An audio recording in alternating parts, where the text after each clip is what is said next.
In the charged atmosphere at this time around the role of Muslims in America comes what is billed as the first major exhibition in the United States on the Qura'n.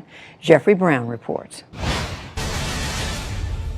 This is one of the great highlights of the exhibition. It's a Qur'an from the early 14th century, from about 1330, signed by a great master. A holy book as a work of art. The Qur'an, sacred to some 1.6 billion Muslims around the world. A new exhibition at the Smithsonian Institution's Sackler Gallery in Washington, D.C. presents 68 of the most important and exquisite Qur'ans ever produced.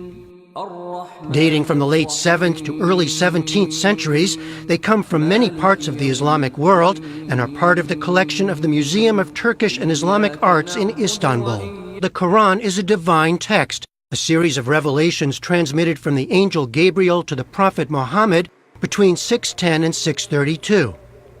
It includes references to earlier figures including Abraham, Moses, and Jesus. Maria Dekake teaches Islamic religious thought and history at George Mason University. Is that it often takes a form of direct address. So it will say sometimes, "Oh, you who believe."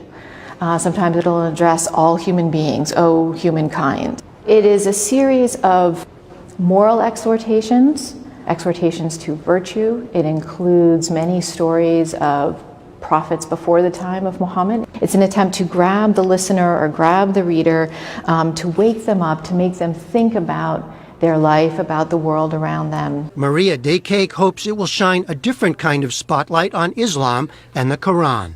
You will hear sometimes Islamophobic comments about Islam, and they'll say, well, you know, why would I want to know anything about this text? I see what kinds of things it produces, right? It produces people who behave in these violent ways or something like that. But when you come here, you see the larger reality of what it's produced, right? It produced beauty, is to see the kind of artistic elements, the beauty that the Qur'an really brought. From the Sackler Gallery in Washington, D.C., I'm Jeffrey Brown for the PBS NewsHour.